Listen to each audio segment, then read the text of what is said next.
What's up? Welcome back to Therapy Insiders podcast. Welcome back. Dr. G. Acrobat here with Dr. Urson Religioso. We're back, Urs. It's been a little while, and we've been a little busy. And I think for most people listening, they probably have kept up with us because it's not like we've been completely away, because we still do a lot with other media, especially video for us. But This is a little different. We're kind of switching things up a little bit for a variety of reasons. One, I think we've done, I don't even know how many, almost 150 episodes of Therapy Insiders for about 6 years now. It's time for change. It's time to switch things up a little bit. So we're doing a dual tri-cast thing right now. It's incredibly complex and confusing. And we'll see how it works out. But people are watching us live. So we have video going now. We have our normal podcast recording. We have satellite streaming from space. We have God knows what. Like, everything is turned on right now, and it's recording us live, audio, video. I'm pretty sure somebody is right now typing this up somewhere. Like, every single format possible is being covered. So we'll see how it goes. But welcome back, buddy. Yeah, wow, welcome back. We originally planned on doing the return episode way back in September of 2017. That's not really dating this, but that is many, many months ago. And it was actually a great podcast that had horrible audio problems. Right? I feel like you do this long enough and you start to see patterns. It's like being in clinical practice. You do it long enough and you start to see the patterns that kind of evolve in front of your face. I think this is the same when you're creating content, whether it's podcasting or not. Like, you start to see the cyclical pattern of errors and technical difficulties. And for us, obviously, in the podcast stuff, it's audio and it just happens. But the show must go on usually. For sure. And why not try a new format? Like you said, 150 episodes. Wow, that's crazy. I didn't even know it was that much. 6 years. I can't even believe it. Why not try new formats and get live comments, questions, make it like a call-in show. So yeah, exactly. Because we after the fact, we would get requests all the time and questions. We would get emails, and for our regular listeners, you know how awesome I am with email as is. But people started to figure out, and they would send Twitter messages. 122 episodes. I just looked it up at first. 122 episodes. First episode posted on February 25th, 2013. Oh, well, I wasn't part of that till about at least a year later. Yeah, you came on, let's see. You came on September 6th, 2014. So a few months later, but pretty early on. Yeah, the perpetual guest that never left. It just kept bringing you back. I know. But yeah, so people kept, like, when we talk about something, and we make it realistic. Obviously, we make it actionable. And the last few years has been very business heavy, just because we feel like that's been a lot of interest in that realm, and also it's been really evolving and emerging because we've been pushing it forward, which has been great. But questions would come to email, they would come to Twitter messages. So we were like, screw it, let's just do it live. And if somebody has questions, they can ask the question right in here now. So you can actually, if you're watching live now, you can just submit your questions. But even if you're watching the replay, you can just ask a comment on Facebook or where there's a streaming. It becomes a centralized place to have a conversation about the topic we discussed. So so we'll see how it goes. Yeah. So how's it been going this year? We catch up every once in a while, at least on the podcast, in terms of your new business endeavors. How's Recharge going? It's going great. For those following along, Recharge, we're getting ready to hit a year, which is it's kind of mind-boggling. Just the normal conversations about time, right? You never perceive time in real time. It's always a comparison to the past. So it's something that already happens when you say, like, wow, I can't believe something moved this fast. It's because you're making a comparison to something that already was. And it's this complex time warp continuum stuff. But Recharge, May 5th, is our 1-year anniversary. And Recharge is our model of physio, fitness that we opened in Maryland. And it's been a wild ride, man. It's been amazing, the stuff we've experienced here in 10 months. I'd say kind of has encapsulated everything that I've experienced in my entire career in a very short term. So the highs, the lows, the crazy stories, the impacts on people, the stuff that the stuff that we do as physical therapists, I'd say the best of the best we've been able to experience in 10 months with hardly any of the worst of the worst. There's no insurance. There's no struggle to kind of keep up with billing and hours. And, has this been 8 minutes, been 22 minutes? Are we billing enough codes? Like, none of that shit exists here. It's so unrealistic. It's unbelievable, but this is what the future should be. So it's like, because we still get a lot of students. We've had 2 students already in that short time, and we're like booked with students for the foreseeable future. And they come in here and they're like, "This is amazing," and we're like, "Well, unfortunately, don't get used to it, because once you leave, you're kind of leaving this vacuum of perfection." Okay, maybe exaggerating a little bit. There's still a lot of shit to work out here, but we really believe that the line between medical and fitness, or medical and health, almost doesn't exist here. It's just this scale, this continuum of back and forth, where we track when it's a medical and strictly physical therapy. We still have our practice acting that we have to follow, the notes and the evals and re-evals and stuff like that. In terms of everything else, from a business side of it, it's just this fluid back and forth, and it's just been amazing, man. It's been really cool. Yeah, I think for students it would be like leaving the Matrix and then going to the real world and eating that goop that they eat that just tastes it's like protein goop. Except they get crab cakes and not goop there, yeah. But right. From that, it's yes. Well, that would be in the Matrix. You're getting the crab cakes.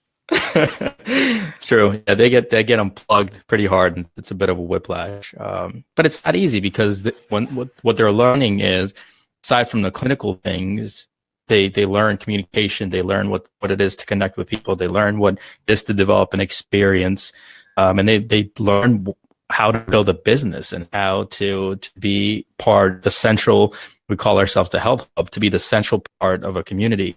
And for us, it's even more micro than that. We look at Recharge being a neighborhood center versus even bigger than a community center, because I feel like every neighborhood has its own unique needs, its own unique personalities, and you can still have kind of a centralized company or brand, and then tailor it a bit to the community needs, which is fun. I mean, it really is fun. It's hard, but it's fun.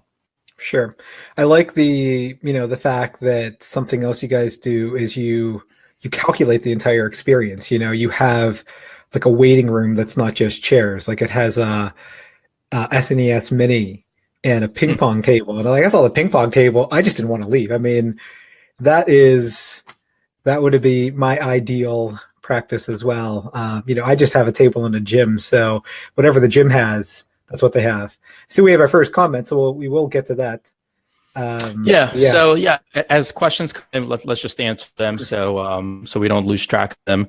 So put up on the screen, Andy asks, is there a method that you use for goal setting, and how many goals can someone really focus on to get good results? You want to kick it off first? Well, I mean, my method is usually at the end of the evaluation. I mean, typically it's something that you also should have on your intake forms. In my case, my intake forms are online, but as a question, what do you want to address, or what are your goals? And that's something that I struggled with forever, because I just wanted to control the entire session so much. And I got tired of seeing, I just want to be pain-free, just want to be pain-free, just want to be pain-free, because everyone's goals, their goal is just to be pain-free, but sometimes being pain-free, they still have deficits, or they don't have function, or they're still unhealthy, or maybe being pain-free is not an option for someone who's centrally sensitized. So I have gotten, because I'm more patient focused now and I'm all about the patient interaction and patient education. I mean, for the first part of my career, I actually struggled with asking that question and paying attention to that question. But now I think asking that question face to face as opposed to part of a form is very important. Like, what do you, business goals. Okay, well. You've read everything you just said. Nobody cares about patient goals, Urson. Let's talk what's really important is business. Get your mind right. Gosh, so much business in this podcast. Unbelievable. I'll let Gene handle that. Unbelievable. Man, yeah, business goals depend on your KPIs, your key performance metrics that you're tracking. So for every metric, there should be a strategy to achieve that metric and something to track it. You can have one goal, you can have three goals. What you'll see, it becomes a game of iteration, that whatever goals you set, you need to understand that they will be changed and adjusted. And the biggest mistake I see is people holding on to goals as anchors for no reason, as just using it as an arbitrary thing, like, oh, I made a goal, obviously I need to hit this goal or I failed. Well, no. Sometimes you need to know that the goal needs to change based on the reality that's going on. So the number, you could set whatever you need, but the more important thing is creating the KPI, creating a way to get that KPI, and then deciding what is, once you actually have a strategy to achieving it, what are you trying to achieve, and break it down. So it could be whatever number of goals you need and you're good at. To me, it has to be a fluid thing, and if you have too many goals, you become a slave to the goal versus a slave to the mission, or a push to the mission, I should say. That's wise. I got to write this down. Come on, Arsen, you run a business. Yes, you sell like $1 zillion worth of things. Oh, I wish. Yeah, I mean, for me, I choose a metric, and I must do, sure, I look at my quarterly revenues, and I try to look at things quarter by quarter. Where was I last quarter? Where was I last year at this time? But also, I also have small goals, as in, depending on what metrics I'm looking at, like what are my engagements on this type of post? How is this post doing? How's this type of ad doing? How's my remarketing campaigns going versus just my general campaigns? I look at all of those things. I try to be very fluid with that. And for sure, I think fluidity is very important, because you are going to have a lot of disappointments, and it is quite a roller coaster. And just when you think you're doing well, something is definitely going to derail it. And it's not ever something that you should kind of rest your laurels on. Any business that ever rested their laurels, they're probably out of business because someone just came along and did it better, or more efficiently, or for whatever reason. But yeah, that's my roundabout way of doing it. Me, my one person running all my businesses. I should probably have formal training, I think, every time I get into these conversations. It's only been 4 years, yeah. The other thing, Mandy, I would say is kind of the next level of this that doesn't get talked about when dealing with goals. It's the delegation of goals for KPIs, which I feel like never gets done, especially when we have these conversations. And for a lot of our listeners who are either solo practitioners or have cash-based businesses, or even the ones that are running multiple clinics, locations, or whatever businesses they have, I think as your business grows, this becomes a mandatory part of business, is that not only do you create KPIs, but you create teams and you delegate goals based on KPIs, based on the strongest person in that team and what they're trying to do. So goal setting is not just about your goals. It's not just the business goals. And this comes from leadership position as a CEO or whatever C-suite job you have, and it eventually trickles down to the managers.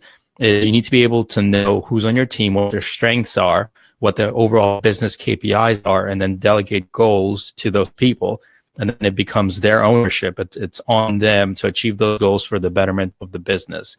So that's a way to expand overall goal setting. But you also have to understand, again, bring it back to the relevancy of, is it better for the business? Do we need to adjust these goals? So another question, follow-up question to that is, how often are you checking in on the goals? What are the timelines? What is a good result? And when is it time to change? When is it time to say this was a shitty goal? This is not something that is relevant to the time now, which I think really needs to be done a lot more. So, good question, Mandy. That helps. Thanks, Mandy. Yes. And So, patient goals, not patient goals. Patient goal. Well, let's talk a little bit about patient goals since you started on this, because I did have a thought. Like as you're telling this, as we changed our model, or as we've been from the start working in our model, because a lot of patient goals. I can't remember who told me this, but it was one of these brain opening moments for me. A lot of patient goals become robotic because they're forced by insurance companies, right? You have to put it in your notes, so it's sent in and it's checked, and it becomes this drudgery of paperwork versus a communication, an ability or an opportunity to connect with the patient on a really authentic level to really help them along. Instead, you're like, shit, well, how do I make this objective? How do I make this defensible? How do I make these goals relevant for me? Versus saying, what is the patient really trying to do? And I'm not saying clinicians don't help their patient or don't work for goals. But I feel like there becomes this very clear disconnect, these silos of how I am in clinic and how I am in business or in admin. And this is a big problem. Right. And I think something that you said earlier about working at Recharge and it being this haven and free of insurance and free of all that paperwork. I think one of the misconceptions of going Cash PT is that I've had people ask me, do you still need to take notes? And the notes are your records, and that it would be illegal to have an interaction with the patient and not have records of it in a recognizable format, like a standardized SOAP note format or whatever format you happen to be using. Just because you don't do the SOAP for the insurance, you do the SOAP because it's your record of the entire visit, and you need that for legal purposes. So I think that is an important distinction. But yeah, your other point about the goals pretty much get set for Medicare, or you just have Oswestry scores on them and whatever. How to make it's hard. It is definitely difficult to make a patient's goal objective, right? How do you objectify this goal? And I think there are two different distinct entities there. You have to rate goals if you are insurance-based to make them defensible and make them medically necessary so that you get reimbursed. But you also can't forget, which what I did for years, you can't forget that the patient actually also has goals that are not even your goals. Probably you may have goals for them, like I want to increase their forward bending and decrease their score in the FABQ and all this stuff, but they also just have a goal that they just want to golf again or hold their grandchild, and they don't really care about their hip flexibility or whatever it is that you objectively measured. Yeah, having an opportunity to talk with people, I think that's one of the biggest things. And for those that don't know the model, please ask questions. I'll be happy to answer them about Recharge. But at this point, I feel like we've shared so much about Recharge and have had so many articles posted that most people should have a good idea of what it is. And if it's not, it's just a shitty job on us communicating that at this point. I would say, though, not to interrupt you, you could never talk about or self-promote enough, because you assume that just because you share a lot that every single person and every single one of your followers, even your most dedicated followers, knows exactly what it is you're doing. And it never surprises me that some people who just say, hey, I check your blog before I read my own emails every morning, and they still get surprised that I scrape with the edge tool with the force of a kitten licking you. Like they don't get like, oh, it's really that light. I'm like, yeah, that's not a joke. When I say that, people, you can't make the assumption that people know exactly what it is that you do. What is it that you do here? I forget the line from Office Space. Yeah. But, well, that's a pro tip, right? It's when you're creating content and when you're sharing content, you're always, you have this in the back of your mind. This feeling is, I just don't want to annoy people. If I post too much, I'm going to annoy people, or they get tired of it. And it's a self-conscious issue. It's not a logical, data-driven issue. What the data shows is that when you post something, it disappears. It's just gone. And especially on Facebook and even more so on Twitter, it's there, then it's gone. Of about a window of 24 hours when it's the max effect. So you have to reshare it and repost it because you only get a fraction hit when you post it the first time, and people will find your content again. So you have to reframe it as that you're annoying people and reframe it to you're actually providing more value to people when you show that to them again, because they might have missed it. But definitely you did not hit every single person that could have benefited from it the first time. So you have to keep coming back to it. And that's a great point, Urs. Right. I mean, what I always tell people is you think Apple, Samsung, Budweiser, you think they think that they're annoying people with the inundation of ads? Do you think that, people are like, oh, I have a YouTube channel, but I'm not on Instagram, or on Facebook, but I'm not on YouTube. And I'm like, do you think Apple is just like, we're going to advertise on network TV, but not on the radio? I mean, like, that's why I always say, like, I try to be on as many different platforms as possible. But, sometimes, like, if you have a favorite commercial, you might just think, wow, I love this commercial. It's hilarious. You can even think that by reposting, someone may even like, and then like, oh, I'm looking for this. I've been looking for this post. I wanted to share this, but I couldn't find it on my timeline, because everyone's timelines are totally inundated, and they're not also by time anymore. They're by an algorithm. They don't get posted to your timeline. Every time I log into Facebook, it's like the Facebook post that Facebook thinks I want to read from like the past 2 or 3 days. It is not like whatever someone just posted. My wife doesn't even see my post because she's never clicked like on them, maybe, just for an example. At least my Facebook business post, she does like my family post. Yeah, absolutely. And I think ultimately it comes down to two questions that you have to ask. One is that, are you self-conscious? And two, are you making shitty content? And if the answer to one is no, and the answer to number two is yes, then it's terrible content. If the answer to the first one is yes, the second one no, then keep resharing and reposting. Because if you're making good content, if you truly believe it's quality content that will benefit someone, you should keep posting it and reposting it. Because even as you grow, you're going to bring on new people that did not see your old stuff, because people hardly ever, unless they're your biggest fans or looking, like you said, for something specific, hardly ever will they go back in time to see what you've had before. They will find you in a way, something new that you put out, and that's usually the only opportunity for them to go back and search through your old library. But even that hardly ever happens. Right. People don't visit your page. People don't search. They don't visit your page, click your videos, then click the search just for your videos. If they don't find it within the first 2-3 clicks of a search, they're not going to find it. Basically. Let's see. Mandy asked another question.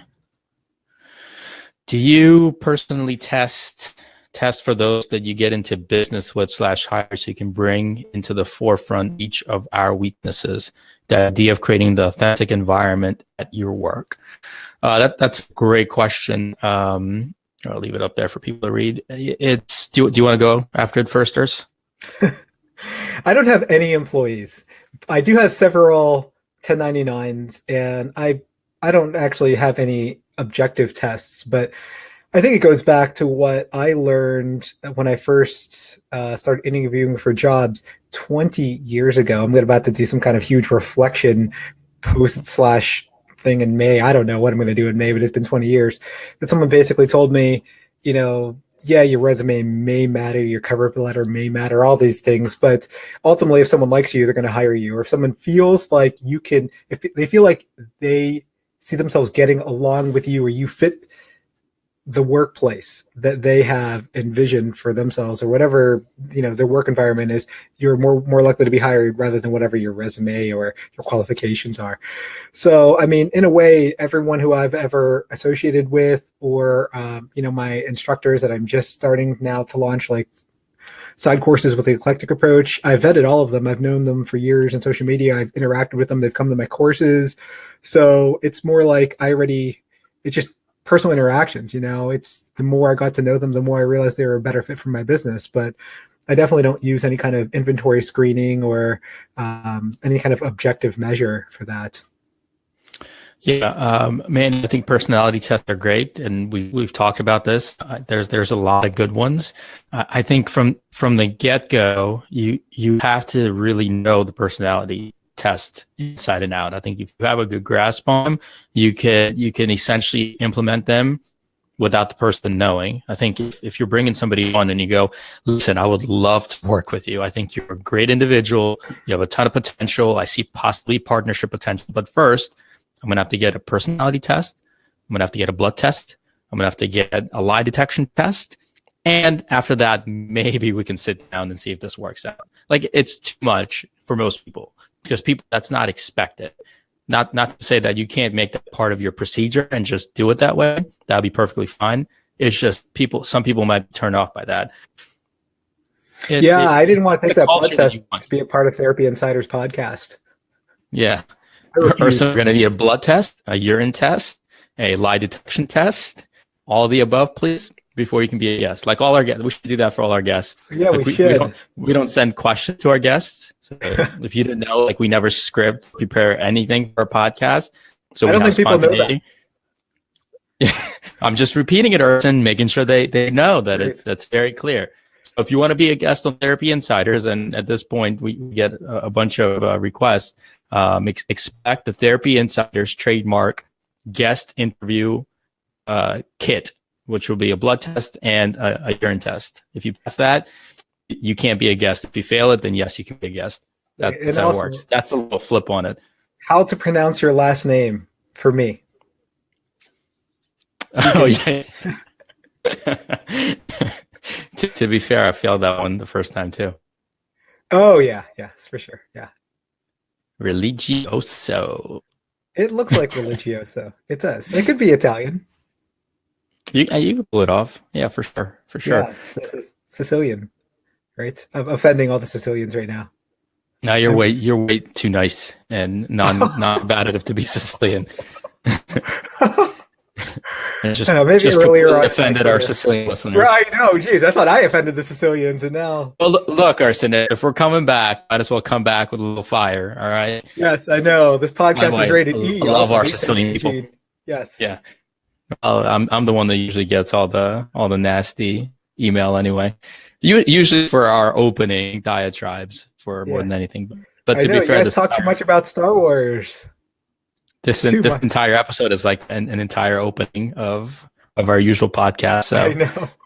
Can't wait to hear what people think. This is the return. Oh my gosh! I wish I never came back. You guys were gone. Yeah.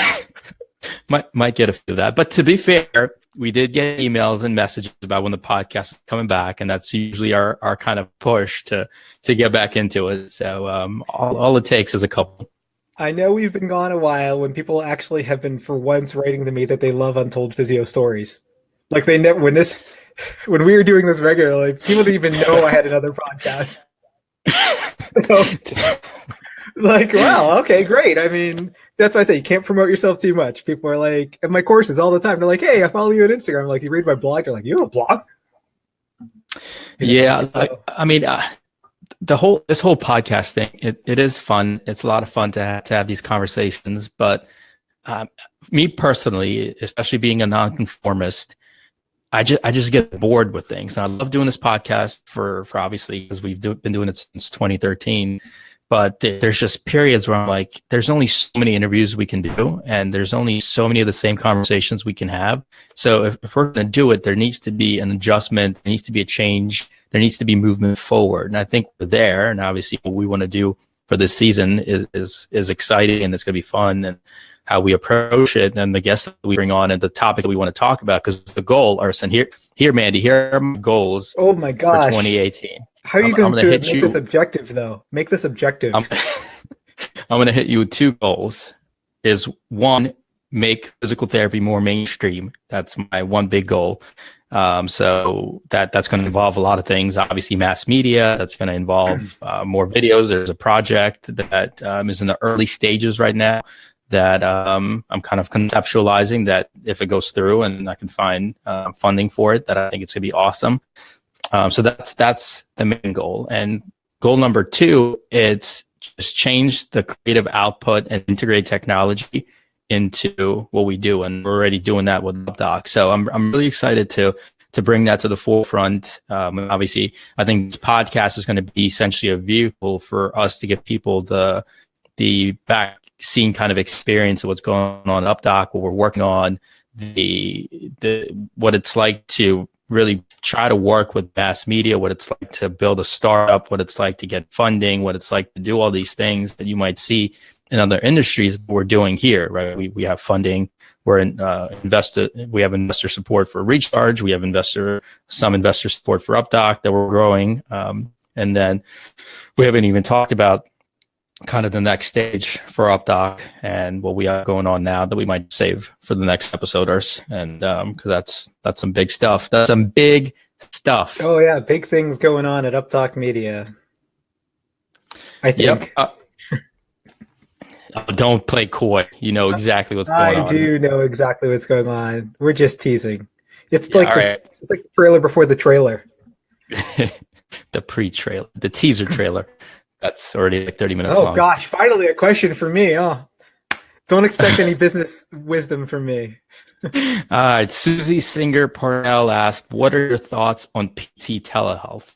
That's a big question. That is a big question. We'll probably have an entire episode dedicated to PT telehealth. But Urs, kick it off. What do you think? You know, I somehow became some sort of expert on telehealth because I was one of the first people doing it online. Shortly after I launched my blog, I started getting notoriety and I started getting people reaching out to me. Hey, can you help me? So I looked at the legalities of it. I mean, my initial thoughts are it's good. I think it's great. And I think there's at least 5 or 6 articles that I have read in the past couple of years that shows that, yeah, you PT by telehealth for low back pain, for chronic pain, for post-op total knees, it works. They have good outcomes. I can't think of the top of my head if they had control groups or whatever, but the research is backing it up preliminarily. But when I started looking at it otherwise in terms of legality, we can't even do it. I mean, we're so behind. I have to call them consultations. I still do them every once in a while. I'm not doing like 3 or 4 a month like I used to, and maybe doing 1 or 2 a quarter or so, just because I self-limited. I don't want to do too many. I have other things going on. But I think that, in New York, every state is different. In New York, I can do telehealth with someone else in New York where I'm licensed, as in it's actually physical therapy, as long as they have a backup physical therapist, whatever that means. I mean, it's like, if they had a backup physical therapist, they probably wouldn't have reached out to me, or their backup physical therapist didn't help them to begin with, or their backup physical therapist said, hey, I think you should reach out to this guy online. I was very careful, basically, when I always tell people, like, I do it altruistically. Sure, I'm charging for it, but I'm calling it a consultation and saying, hey, why don't you try these movements and these strategies and try mindfulness, and maybe here's things you can modify for your diet. And I have a social media and consultation writer on my PT malpractice, because it's not technically physical therapy that I'm doing across state lines. But I think that it's still nascent, surprisingly enough. But I think that if we really get on board with that, it could be huge for people who don't otherwise have good access to excellent healthcare. Yeah, those are great points. Susie, first, I'm going to kind of take a little detour. One, I hate the name telehealth. It makes no sense to me. Like, are we talking about telephones? Are we talking about are we talking about television? I think it's already an outdated term. It was just kind of grandfathered in from the past. Maybe I'd call it like DigiHealth or something like that, because that's essentially what we're offering, is digital health connection. So I think reframing, because words matter, and I think in terms of marketing and branding, but that's a technical aside. In terms of the thoughts of implementation, so in healthcare, we are always limited, or at least disruption and growth is always limited by one factor every single time, and that one factor is regulation. We are a highly regulated industry. So from a growth standpoint, growth is usually parallel with money. I mean, that's how it goes hand in hand, right? When you look at Silicon Valley, when you look at technology, growth and disruption happens when there's a low serving area that gets disrupted by a lower cost technology that is eventually adopted en masse. And with health, whether it's physical therapy, whether it's medicine or traditional medicine, doesn't matter. we have insane regulations pushing us down. I'm not saying this is a bad thing. We need those regulations for the most part. And yeah, Susie just asked, will the compact help us? It will to an extent, but it doesn't change the regulations already in place. You'll have the ability to offer it in more states, or you can see people in more states. I think that's going to be great, but we still have a lot of regulatory hurdles to pass. And I think the compact will definitely be a step in the right direction to at least put down the walls for other states. But even with that said, let's get this shit figured out within our own states before we even start seeing patients in other states. I think it's still a great idea, and I think people are excited, but I think people are excited mostly because they can make additional revenue from it versus really thinking through how it integrates in an overall business standpoint. And maybe that's overgeneralization, and I'm sure there are some people that are looking at it from a different perspective. But I think most conversations that are trying to frame telehealth, it's, oh, hey, you can have more patients, you can have some additional revenue, you don't have these barriers. I think long term, it's not an if, it's a when. I think it will happen. I think it will happen just by the trajectory of technology and implementation and how we are as human beings. It will definitely happen. That timeline is obviously iffy and back and forth, but it definitely will happen with the growth of augmented reality, with the growth of virtual reality, with the technology as it matures and lowers what it means to connect or be in front of someone. As that evolves, that barrier is going to get less and less. And there's another industry that you could look at, Susie, that's you can sort of say is a parallel to this, which is the marijuana industry, right? Because that was a big taboo. It was illegal. It came from illegality to now being adopted in states for medical purposes, and it's still slow, and there's still a lot of stigma, and there's still a lot of stuff to work out. There's still a lot of regulations, but it's starting to become more of an accepted integration. So there's going to be more studies on it to show how telehealth has more similar kind of one-on-one improvement and outcomes with people. And there's going to be subsets of what is this really good for. And then ultimately when insurance starts to cover it and it becomes more of a financial viability, then you start to see the regulatory changes adopt to it versus it to changes. So my thoughts on DigiHealth. Right. I'm just going to start calling it that. Branding is important. I'm not so sure about DigiHealth. I would just call it mobile health because everyone assumes mobile is like mobile phones and the ease at which you can use apps. So because I've been doing this for about 6 or 7 years, 6 or 7 years ago, even Google couldn't figure it out. They had something on Google Helpouts. The interface was a little bit better. It was easier, but I would always tell my patients, hey, log on like 15 minutes earlier in case there are any technical hurdles. And I would spend 20 minutes past the initial 15 minutes of them like, hey, I clicked on this link and now my webcam isn't working. And I think it's pretty much still like that. Like the user interfaces are not there. There's not one kind of streamlined app. There's not a FaceTime. There's not a Facebook Messenger of DigiHealth or mobile health or whatever we're calling it. There's not an easy way to do it. If there's not an easy way to do it, if there's not an easy HIPAA compliant way to do it that everyone can use, like if grandma can't use it, then it is not going to be a thing. I think everyone's like, Gene's right. Everyone sees like it's a win-win, right? Like I can help people. I can do it from my home. They see dollar signs. Like they're gonna pay me whatever I charge. It's my way of getting into cash based. But there are definitely technical hurdles to it on top of all the regulations right now. It's just that's another hurdle, I think, technological. Yeah, and it's starting already. There's parts of it that's happening through other applications, more of in terms of as an accessory or as an add-on to current health already being administered to patients from places. So there's apps. There's just ways to connect. I think the next kind of evolutionary step is how do we maintain relationship with our current patients to make sure that discharge never really happens, that it becomes a continuous relationship, right? Because You don't discharge friends. You don't discharge family members. You don't discharge relationships. You maintain relationships. You discharge patients, and you discharge people that have a clear end and beginning and end. So I think these will be great add-on tools to maintain that. As it gets polished, then it becomes a kind of a standalone island in itself. We're Right. heading there, but we're just not there yet. Sure. Sounds like something UpTalk might be able to help solve. Yeah, maybe. You Yeah. keep teasing it, Urson. You keep teasing it. We'll save that for the next episode, though. It's gonna be an exciting announcement, discussion, and of Right. sorts. Are we gonna All end right. on a high note? We All are. right. So End on a we've medium been note? I talking- don't know where we are, really. We'll see in the feedback. We've been talking for about 40 minutes now.